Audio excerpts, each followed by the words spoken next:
Some families are built on love, others are built on competition. And mine was built on a lie that took 30 years to unravel. My name is Daniel Carter, and this is the story of how a broken watch changed everything I thought I knew about my family, my grandfather, and myself. Before we dive in, let me know in the comments where you're watching from. I love connecting with viewers from all over the world. And if you enjoy stories with unexpected twists that'll leave you speechless, hit that subscribe button and turn on notifications so you don't miss what's coming next. Trust me, you'll want to see how this unfolds. The rain hammered against the windows of Whitmore & Associates law firm in downtown Boston. It was one of those cold November afternoons where the sky turns gray by 3 o'clock and the wind off the harbor cuts right through your coat. I sat in a leather chair that probably cost more than my monthly rent, staring at my 2 older brothers across the mahogany conference table. Marcus, 42, wore a tailored charcoal suit that screamed success. Ethan, 39, had loosened his tie but still looked like he'd walked out of a Wall Street magazine. Then there was me, 35,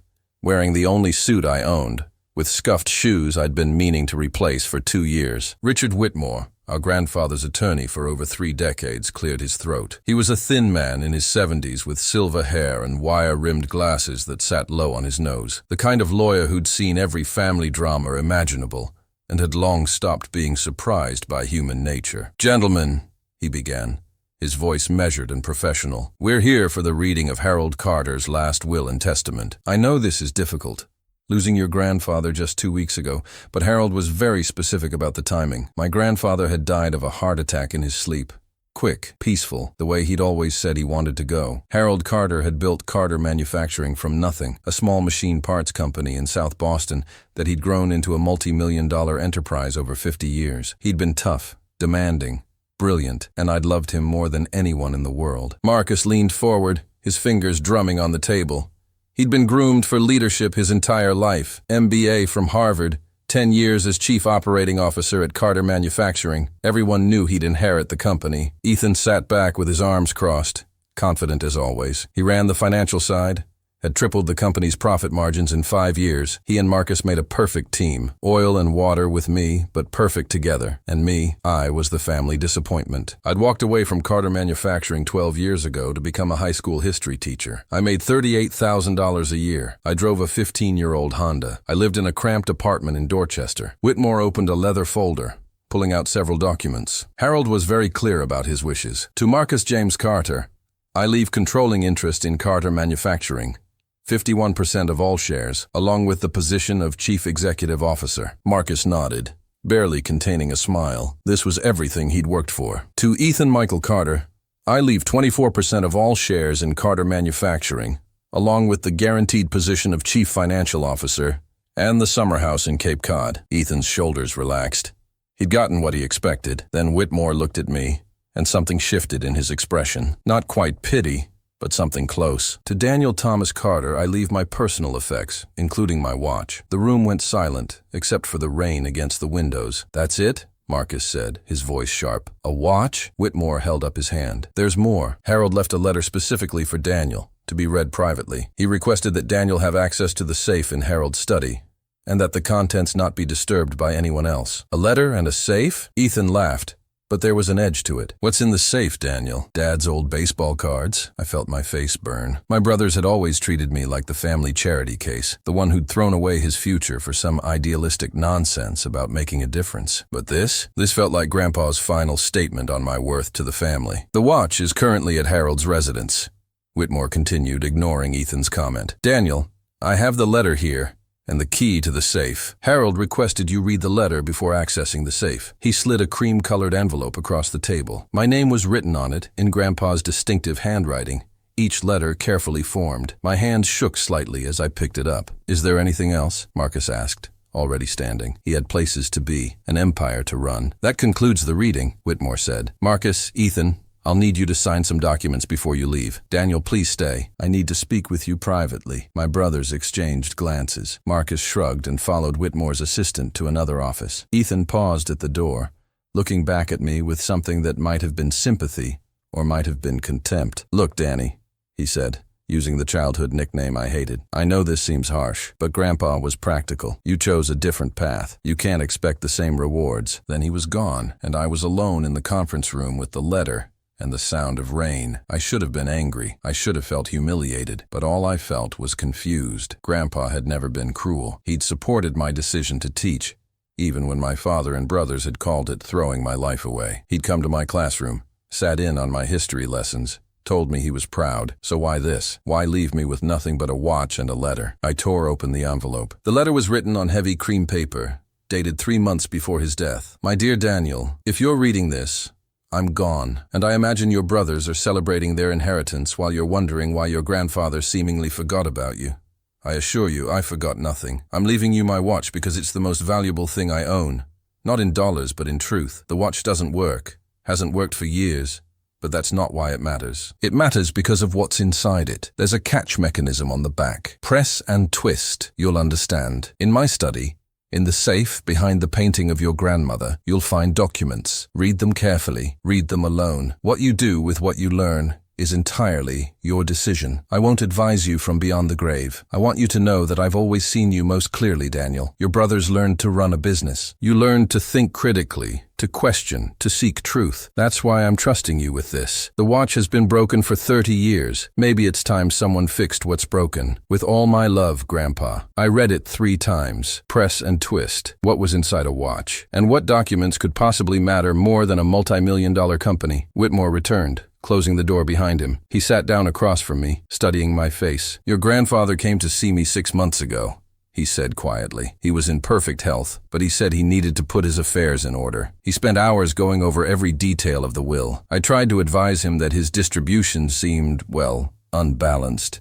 He told me I didn't understand the full picture. Did he tell you what was in the safe? No, he said it wasn't my concern. But Daniel, I've known your family for 35 years. I was there when your father died, when your mother couldn't cope and left. I watched Harold raise you boys. He loved all of you, but he trusted you differently. Trusted me with what? Whitmore shook his head. That's not for me to say, but I will tell you this. Harold Carter was the most honest man I've ever known. If he left you that watch and access to that safe, he had a reason. A good one. He handed me a small brass key. The safe combination is your grandmother's birthday, month and day, 4 digits. Harold said you'd remember. I took the key, my mind racing. My grandmother Rose had died when I was 10. But I remembered her birthday, April 23rd, 0423. There's one more thing, Whitmore said. Harold made me promise to tell you this exact phrase. Sometimes the greatest theft isn't what's taken, but what's given freely under false pretenses. The words hung in the air like smoke. I left the law office in a daze, walking out into the rain without bothering to open my umbrella. The city moved around me, people rushing to catch trains, cars honking, the smell of roasted peanuts from a street vendor mixing with wet pavement. Boston in November was gray and cold and utterly indifferent to personal crises. I took the red line to South Boston, then walked the 10 blocks to Grandpa's house. It was a 3-story brownstone he'd bought in 1975, back when this neighborhood was working-class Irish and Italian families, before the tech money moved in and tripled property values. The house was worth close to $2 million now, but that had gone to my brothers too, to be sold and split. I let myself in with the key I'd always had. The house smelled like him, like coffee and Old Spice and the leather of his favorite reading chair. Everything was exactly as he'd left it. His reading glasses on the side table, a book about the Battle of Gettysburg marked halfway through, a coffee mug in the sink. My throat tightened. 2 weeks wasn't long enough to process losing him. I climbed the stairs to his study on the 2nd floor. It was a large room lined with bookshelves, a massive oak desk by the window overlooking the street. Rain streaked the glass, making the streetlights below blur and dance. The painting of my grandmother hung over the mantel, a portrait done in the 70s showing her in a blue dress, her dark hair pulled back, smiling that quiet smile I remembered. I lifted the painting carefully. Behind it was a wall safe, old-fashioned, with a combination dial. My hands were steadier now. 0423. I turned the dial slowly, hearing each number click into place. The safe door opened with a soft mechanical sigh. Inside was a wooden box about the size of a shoebox, and a large manila envelope stuffed with papers. I carried both to the desk, turning on the lamp. The rain was coming down harder now, drumming against the roof. First, the watch. I found it in the wooden box, wrapped in velvet cloth. It was beautiful, a gold pocket watch with an engraved case showing intricate scrollwork. I'd seen Grandpa carry it my whole life, checking it even though it never showed the right time. He'd always said it was broken, but he kept it anyway because Grandma had given it to him. I turned it over in my hands, looking for the catch mechanism. There, On the back, a tiny indentation. I pressed and twisted, and the back panel popped open. Inside, where the watch mechanism should have been, was a folded piece of paper, yellowed with age, and beneath it, a small black and white photograph. I unfolded the paper first. It was a birth certificate, dated March 15th, 1955. The child's name, Jonathan Harold Mitchell. Mother's name, Rose Mitchell. Father's name, blank. My grandmother's maiden name had been Mitchell. My hand started shaking. I picked up the photograph. It showed a young woman, unmistakably my grandmother, maybe 19 or 20, holding a baby. She was standing in front of a small house I didn't recognize, and her expression was one I'd never seen in any family photo. She looked exhausted, sad, alone. I grabbed the manila envelope, tearing it open. Inside were documents, dozens of them, letters, legal papers, and a thick folder labeled Private Investigation Report, 1993. I started reading, and with each page, the world I thought I knew crumbled. The first letter was dated February 1955, from Rose to someone named Catherine. Dear Catherine, I can't keep him. They'll never accept it.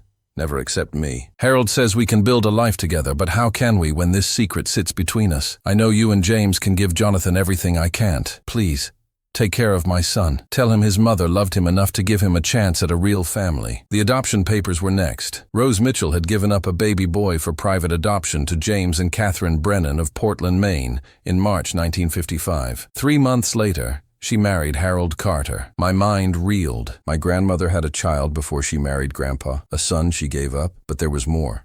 So much more. The private investigation report was dated October 1993. Grandpa had hired a detective to find Jonathan Mitchell, who'd been renamed Jonathan Brennan by his adoptive parents. The report was thorough, including photographs, background checks, employment history. Jonathan Brennan had become a carpenter. He'd married, had 2 children, divorced, struggled with money. He died in a construction accident in 1989, but his children had survived, a daughter named Beth and a son named Thomas. The last document in the folder made my heart stop. It was a letter from a lawyer in Maine, dated January 2003, addressed to Harold Carter. It detailed how Thomas Brennan had gotten into legal trouble at 17, how he'd been facing serious charges, and how an anonymous benefactor had paid for a top-tier defense attorney who'd gotten the charges reduced to probation. The benefactor's payments had been routed through Whitmore and Associates. Grandpa had been quietly supporting his grandson, a grandson no one in the family knew existed.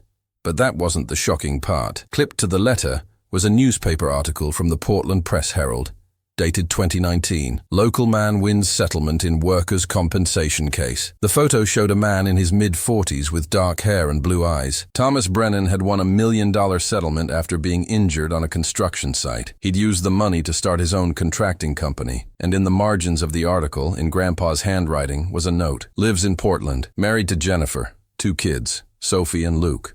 Works hard. Good man. Doesn't know about Rose or me. Maybe that's for the best. I sat back in the chair, my mind spinning. My grandmother had a secret child. That child had died, but his son was alive, successful, with a family of his own. My cousin, a cousin I'd never met, never knew existed, and Grandpa had been watching over him for decades, helping from the shadows, never revealing the connection. The greatest theft isn't what's taken, but what's given freely under false pretenses. My brothers had inherited a company, but was it really theirs? I grabbed my phone, hands shaking, and searched for Thomas Brennan Contractor, Portland, Maine. His company website came up immediately. Brennan Construction, LLC.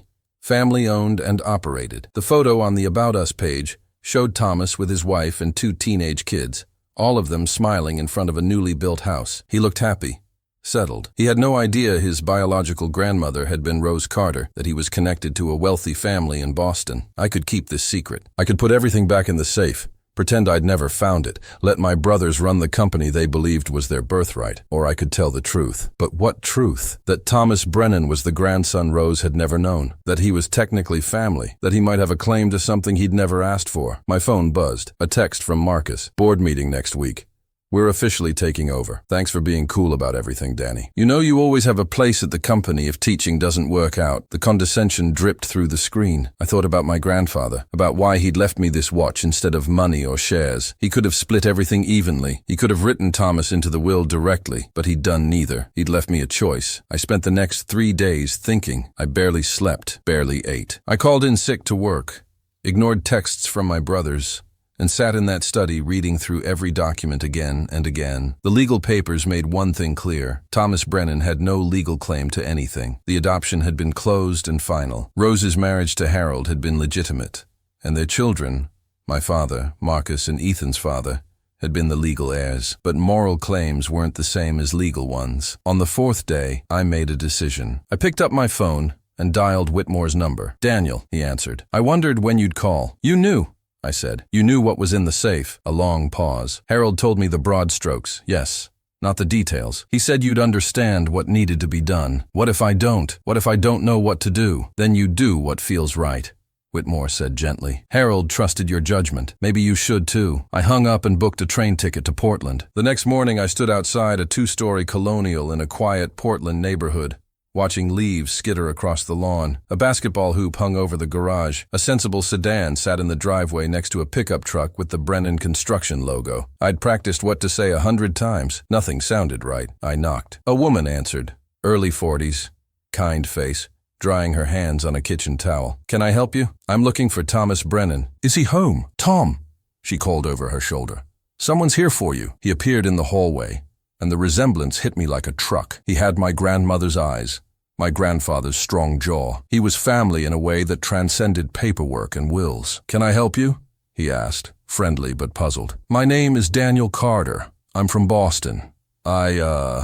I need to talk to you about your family history, your biological family." His expression changed, became guarded. "I don't know what you're talking about. Your father was Jonathan Brennan, born Jonathan Mitchell. Your biological grandmother was Rose Mitchell, who later became Rose Carter. She was my grandmother too." The color drained from his face. His wife stepped closer, protective. "Maybe you should come in," he said quietly. We sat in their living room, and I told him everything. About Rose's secret, about Grandpa's quiet support, about the watch and the safe and the decision I'd been wrestling with. I showed him the documents, the photographs, the birth certificate. Thomas sat in silence for a long time, his wife Jennifer holding his hand. Finally he spoke. "My dad always wondered," he said, his voice rough. "He knew he was adopted, but the records were sealed. He tried to find his birth mother once, but the trail went cold. He died never knowing where he came from." "I'm sorry," I said, and meant it. "What do you want from me?" Thomas asked, and there was no hostility in it, just exhaustion. "Why are you here?" "Because I don't know what's right," I admitted. "My brothers inherited everything. They don't know about you. The company is legally theirs, but morally, I don't know anymore. Grandpa could have told them. He could have changed the will, but he didn't. He left it to me to decide what to do with this information." Thomas leaned back, rubbing his face. "I don't want anything from you or your family," he said. "I have a good life. My dad was a good man, and the Brennans were good parents. I don't need to upset that by claiming some connection to people who don't even know I exist. But you have a right to know your history," I said. "Maybe, but rights aren't the same as needs." He looked at Jennifer, then back at me. "What would it accomplish? Your brothers sound like they've got what they wanted. I've got what I want. Why blow up everyone's lives?" It was the question I'd been asking myself. "Because secrets have a cost," I said finally. "My whole life, I've been the disappointment, the one who walked away from the family business, who chose teaching over money. My brothers think I'm naive, idealistic, not practical, but maybe I just see things differently. Maybe I see that a company built on hard work is worth something, but a family built on lies is worth nothing." Thomas was quiet for a moment. "What do you want to happen?" "I want you to meet them," I said. "I want my brothers to know that family is more than business succession. I want them to understand that Grandpa's legacy isn't just Carter Manufacturing. It's also you and your family, and the fact that he spent decades making sure you were okay even though you never knew it." "And if they reject that?" Jennifer asked softly. "If they see Tom as a threat to their inheritance, then at least we'll know the truth about what kind of people they are." The following week, I asked Marcus and Ethan to meet me at Grandpa's house. I told them I'd found something they needed to see. They came reluctantly, Marcus annoyed at being pulled away from work, Ethan curious despite himself. I'd asked Thomas and Jennifer to come too. They arrived separately, sitting in the kitchen while I brought my brothers up to the study. "This better be important, Danny," Marcus said, checking his watch. "I have a conference call in an hour." "It's important," I said. I laid out everything on the desk, the watch, the documents, the photographs, the investigation report. "What is all this?" Ethan asked, picking up the birth certificate. "It's Grandpa's secret," I said. "And our family's truth." I told them everything, about Rose's first child, about Jonathan Brennan, about Thomas, about how Grandpa had been quietly supporting his grandson for decades, How he'd left me the watch because he trusted me to decide what to do with the truth. Marcus's face went through several emotions: confusion, disbelief, anger, and finally, calculation. "So we have a cousin," he said slowly. "A cousin with no legal claim to anything. That's your response?" I asked. "That's what you take from this? What else is there?" Marcus snapped. "Grandpa had a sentimental soft spot for some guy in Maine. That doesn't change anything about the will or the company. The law is clear. The law isn't the same as what's right." "Oh, here we go," Ethan said, rolling his eyes. "Daniel the moralist. You know what, little brother? The world doesn't run on what's right. It runs on what's legal and what's profitable. Grandpa knew that. He built a company on that. He gave us that company, and he gave you a watch. He made his choice." "Did he?" I asked. "Or did he leave me a decision to make?" "What decision?" Marcus demanded. "What are you going to do, sue us? Contest the will on behalf of some stranger?" "He's not a stranger. He's family. He's a construction worker from Maine who's got no connection to us beyond some genealogical accident." Marcus shot back. "And if you're thinking about going public with this, about causing some scandal that damages the company, think again. We'll bury you in legal fees." I looked at my brothers, really looked at them, and saw them clearly for the first time. They weren't evil. They were just small in their thinking. Small in their capacity for anything beyond acquisition and preservation. "Come downstairs," I said. "There's someone you should meet." Thomas and Jennifer stood when we entered the kitchen. Thomas looked nervous, but stood his ground. Jennifer stayed close to his side. "This is Thomas Brennan," I said. "Your cousin, Grandpa's grandson." The room was silent for a long moment. Then Marcus laughed. A short, bitter sound. "You actually brought him here? What's next, Daniel? You want us to write him a check? Give him a piece of the company?" "I want you to see him as a person," I said quietly. "As family." Thomas stepped forward, extending his hand. "Look, I didn't come here to ask for anything. Daniel reached out to me. I was curious about my history, about my biological grandmother. That's all." Marcus ignored the offered hand. "Then you've got your history. Congratulations. But that doesn't entitle you to anything." "Marcus," Ethan said, and there was a note of something in his voice. He was staring at Thomas, really looking at him. "He looks like Grandpa." It was true. The resemblance was striking once you knew to look for it. "So what?" Marcus said. But his voice had lost some of its certainty. "So maybe Daniel's right," Ethan said slowly. "Maybe there's more to this than just legal claims." "Don't tell me you're buying into this emotional manipulation," Marcus said. "This is a play for money. It's always about money." "Is it?"